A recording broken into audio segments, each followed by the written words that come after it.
In this playthrough, we try a more direct approach of the Golden Cat mission. Co-creator directors Harvey Smith and Rafael Colantonio are here to walk you through it. Okay, so this time the player has done a different sequence leading through the streets leading up to the Golden Cat, and it has come in through the rooftops. It's a lot of vertical movement in the game, a lot of mobility.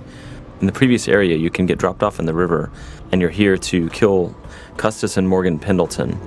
And therefore, there are several different ways to enter the Golden Cat area. In this playthrough, we're going to do very brutally.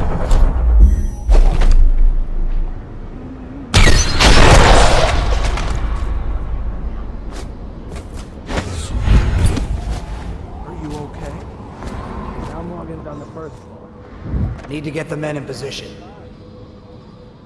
The Ivory Room. All I can tell you is it's very heavily soundproofed. I'll leave the rest to your imagination. Custis is easy at the moment. Some night he just... Why would anyone pay for that? Rats, plague, elixir, bunch of crap. Huh?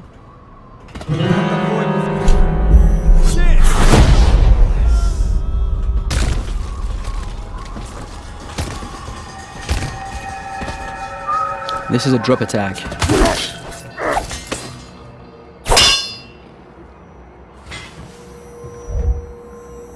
Talk to that nice girl again. The one I told you about. But you're at the Golden Cat, right? Yeah.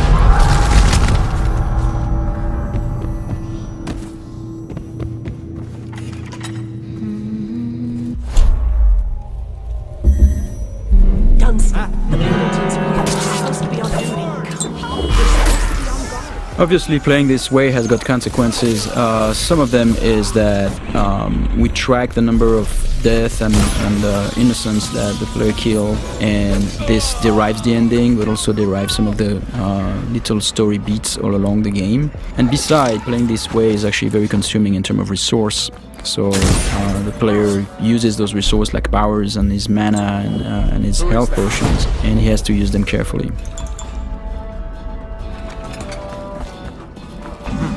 Might be worth checking out.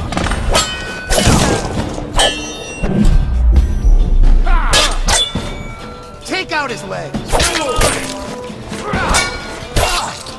So here the player stopped time just before the guards have fired their pistols, and he's planting a spring razor there. When time resumes, it will kill them both.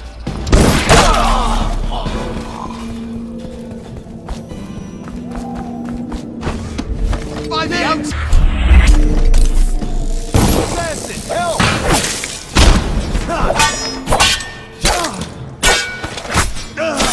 Game's combat with the sword, the melee combat, involves blocking and counterattacks if the blocking is timed correctly. I hear you.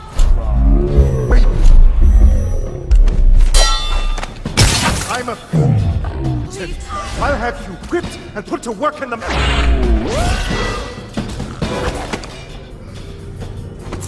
So both targets have been assassinated.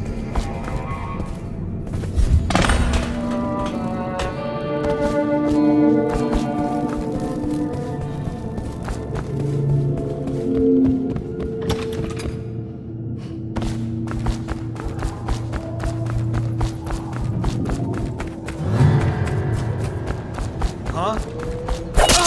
Someone help me out! Someone get over here! Help! Someone...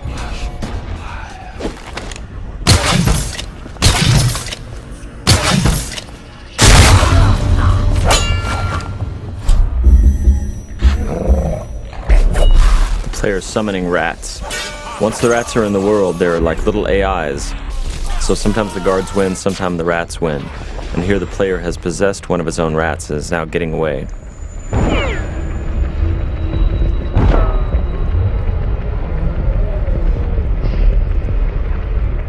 And that's the end of the violent, messy playthrough of the Golden Cat.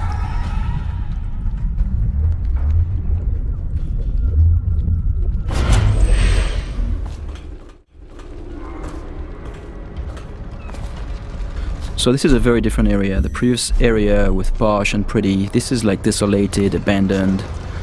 This is actually the area where there are weepers. It's called the flooded district. And there are those tall boys here that are preventing the weepers. The weepers are the plague-infected people. Those tall boys, their jobs is to prevent them from accessing the rich area. So they will shoot at the weepers and they will shoot at anything that tries to get through, including the player.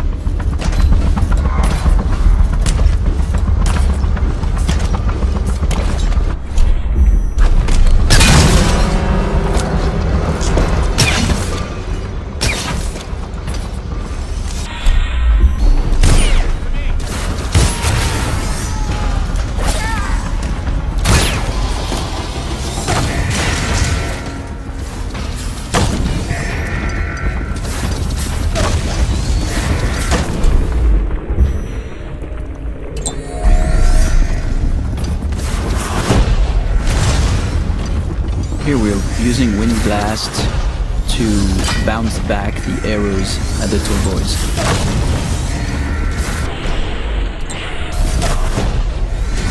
Using Wind Blast to knock the tall boys' phosphorescent arrows back at them is another combination of game mechanics that we did not plan for, but players found it quite fun. So we made some small changes to help support it.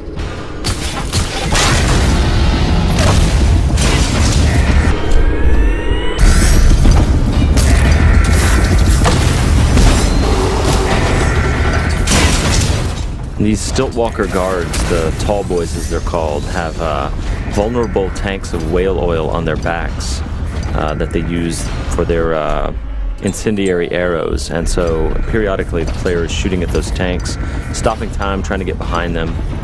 The shields all around them are actual breakable wooden shields, so they absorb some of the player's shots, but periodically the player breaks one of them off. Here the player just possessed a tall boy and he's going to escape the area through those wall of lights here via tall boy. So the wall of light is a Tesla-like security device that's a powerful electrical field. And the guards at the beginning of their shift are attuned to it so they can walk through it, but the player cannot unless he hacks it.